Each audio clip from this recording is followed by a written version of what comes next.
Hello everyone. पिछले videos में हमने कृतिका का फर्स्ट चैप्टर पढ़ा था इस जल प्रलय में, जो कि फणीश्वर नाथ रेणु की रिपोर्टाज है और इसमें 1967 की पटना की बाढ़ की पूरी रिपोर्ट बताई गई है। कितनी भयंकर वो बाढ़ थी, कैसे लेखक उस बाढ़ में फंस जाता है और उससे वो कैसे भयभीत होता है और उस भय में उसको नींद नहीं आती है और उसके बारे में वो सोचता है। यहाँ तक हमने लेसन पढ़ लिया था। अब आगे आइए, जब उसको नींद नहीं आती वो क्या सोचता है, उस बाढ़ के बारे में लिखने को सोचता है, उसके क्या शीर्षक दिमाग में आता है, मैंने ये सब आपको बता दिया था।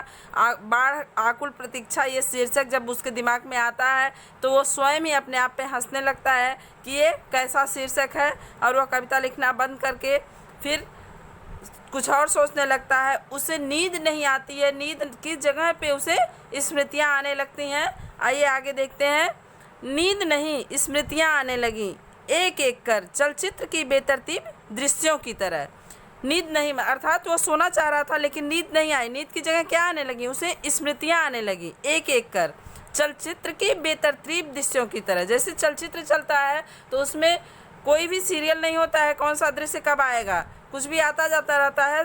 उसी तरह उसके दिमाग में चलचित्र की तरह कुछ स्मृतियों के चित्र खींचने लगे। वो स्मृतियाँ कौन सी थी? 1947 मनिहारी के इलाके में गुरुजी के साथ गंगा मैया की बाढ़ से पीड़ित क्षेत्र में हम नाव पर जा रहे हैं। ये कब का दृश्य उसके सामने आ रहा है, कब की स्मृति है?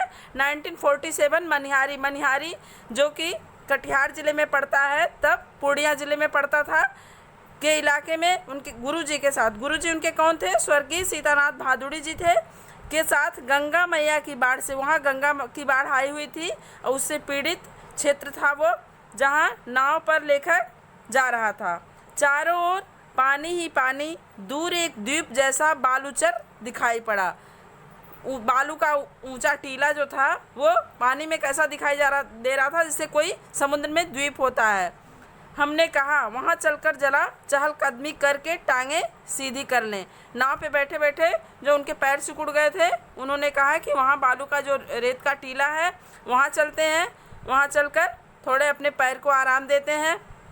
भादुड़ी जी कहते हैं, किंतु सावधान, ऐसी जगहों पर कदम रखने से पहले यह मत भूलना कि तुमसे पहले ही वहाँ हर तरह के प्राणी शरणार्थी के रूप में मौजूद मिलेंगे। यहाँ लेखक के गुरुजी के कहने का तात्पर्य है, जब बाढ़ से पूरा इलाका जलमग्न हो जाता है तो जो भी जीव जंतु होते हैं उसमें कुछ विषैले भी होते हैं, कुछ खतरनाक भी होते हैं, कुछ सीधे साधे भी होते हैं। वे ऐसी जगह खोजते हैं जहाँ पानी ना हो, जो पानी में रहने वाले जीव नहीं होते हैं। उसमें सांप बिच्छू आदि भी जानवर होते हैं जिनसे लोगों को खतरा होता है, तो वो भी ऐसे ही स्थान ढूंढकर वहाँ चले जाते हैं। तो लेखक के गुरुजी ने उन्हें सावधान किया कि ऐसी जगह पे जाने से पहले हमें ये समझ लेना चाहिए कि हमसे पहले ही वहाँ हर तरह के प्राणी शरणार्थी के रूप में मौजूद होंगे। और सचमुच चींटी चींटे से लेकर सांप बिच्छू और लोमड़ी सियार तक यहाँ पनाह ले रहे थे। वही मैंने बताया ना, वही सारे तरह के जानवर, लोमड़ी सियार सांप बिच्छू चींटी चींटे, हर तरह के जानवर वहाँ पे पहले से ही पनाह ले रखी थी पानी से बचने के लिए।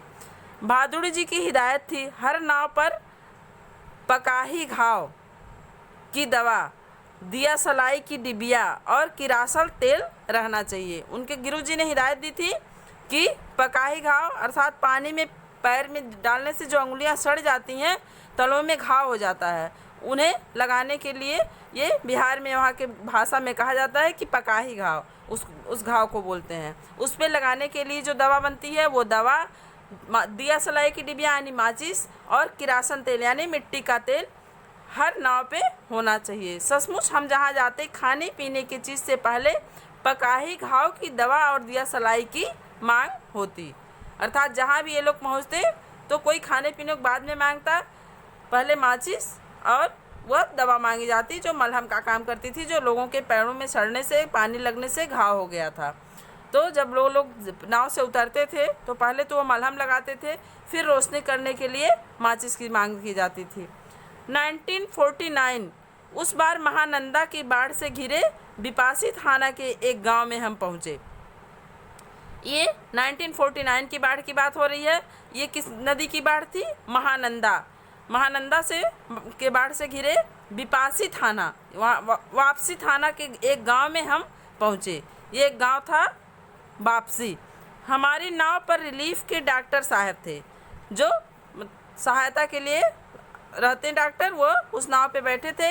गांव के कई बीमारों को नाव पर चढ़ाकर कैंप में ले जाना था।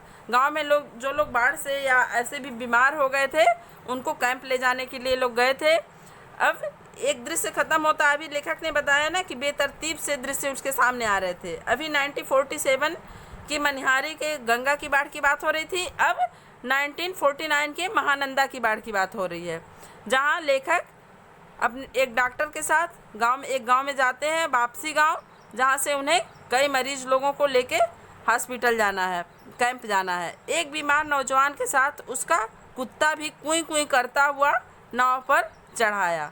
कोई बीमार था जिनका कोई पालतू पेट था, वो उनके साथ नाव पे बैठ गया। डॉक्टर साहब कुत्ते को देखकर भीषण भयभीत हो गए, अर्थात बहुत ज़्यादा भयंकर तरीके से भयभीत हो गए और चिल्लाने लगे, अरे कुकुर नहीं, कुकुर नहीं, कुकुर को भगाओ।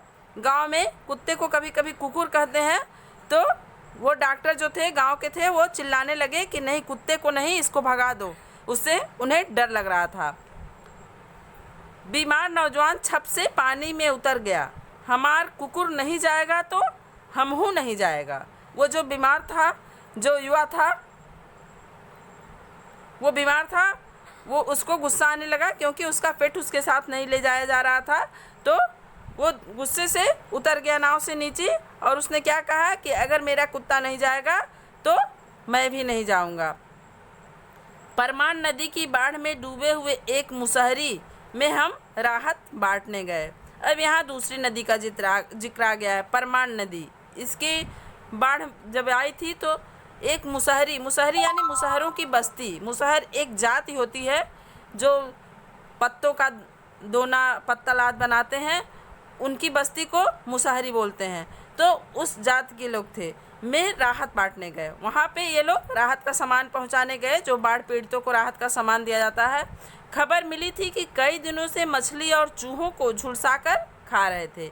ऐसी खबर आई थी कि वहाँ के लोगों को खाने पीने को कुछ नहीं मिल रहा था, तो वो बाढ़ में जो मछलियाँ मिल रही थी और जो चूहे, इधर उधर बाढ़ में चूहे भी बहुत भागने लगते हैं, चारों तरफ पानी भर जाता है उनके बिलों में, तो उन्हें चूहों को आग में भूनकर वो उसी को खा रहे थे।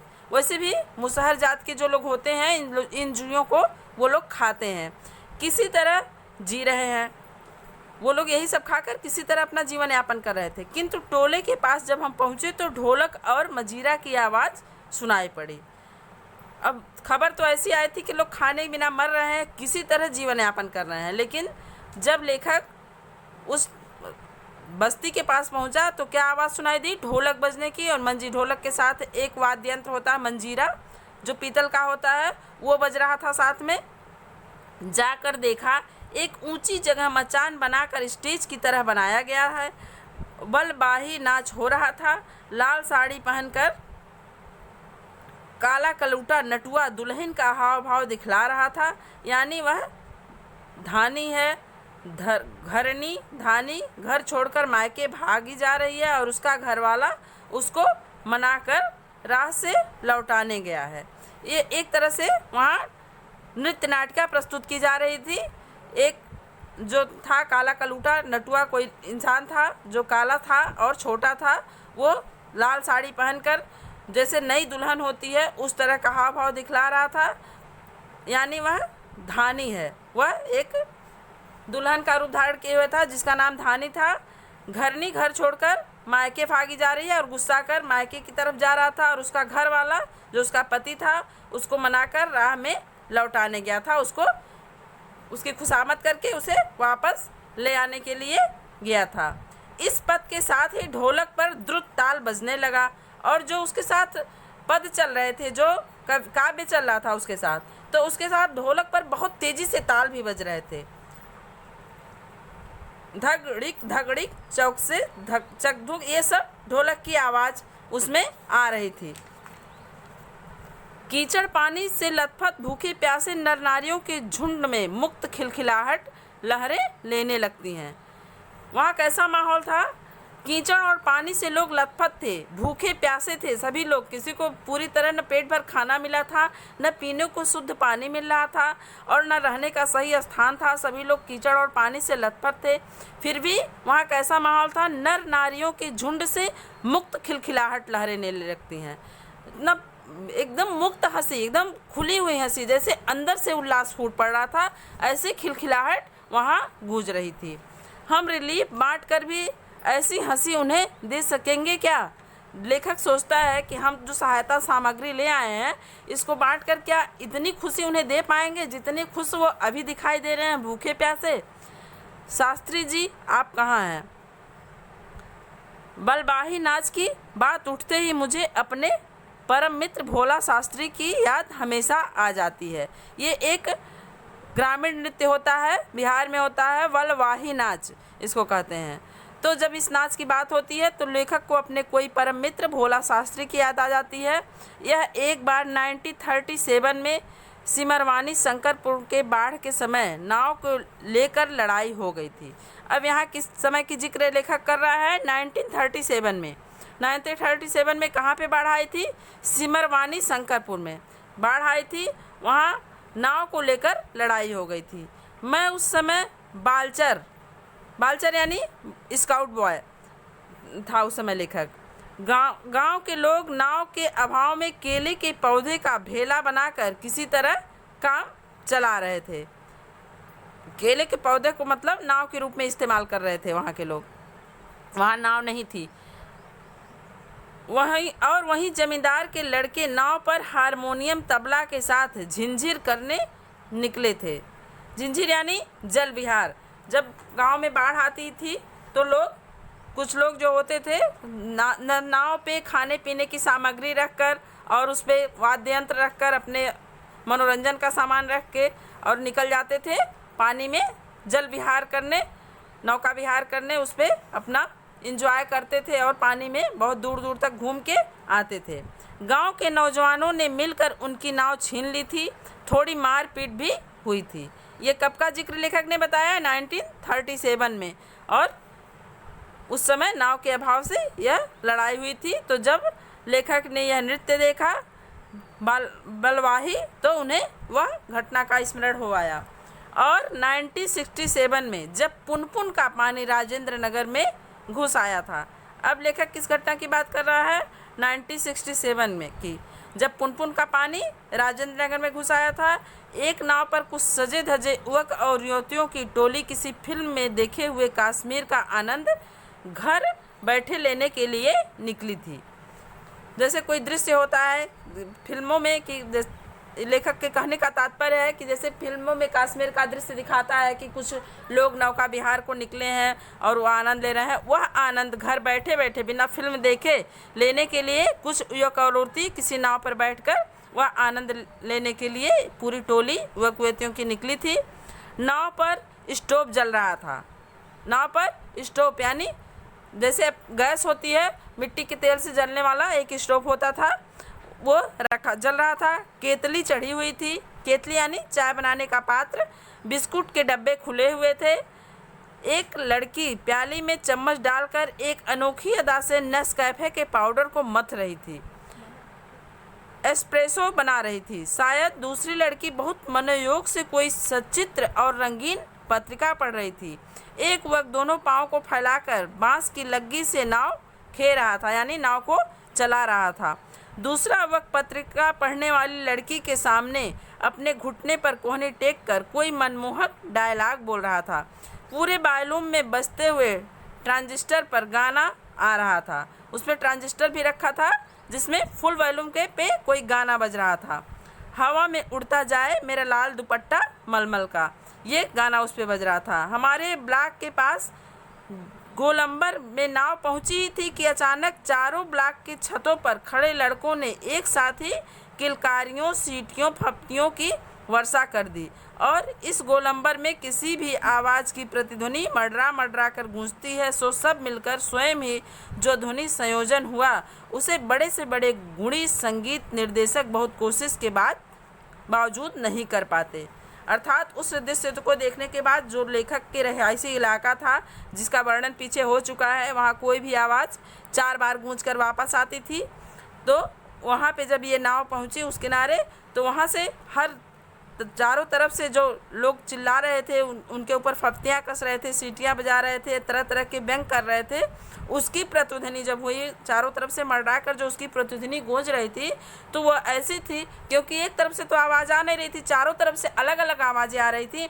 तो जो उनकी मिली जुली प्रतिध्वनि थी, वो लेखक कह रहा है कि किसी बहुत बड़े से बड़े संगीत और गुणी संगीत निर्देशक को भी वह ध्वनि समझ में नहीं आती कि वह कौन सी ध्वनि आ रही है, चाहे वह कितना भी प्रयत्न कर लेता। आज के लिए इतना ही। नेक्स्ट वीडियो में चैप्टर को कंप्लीट किया जाएगा। Thank you, have a great day.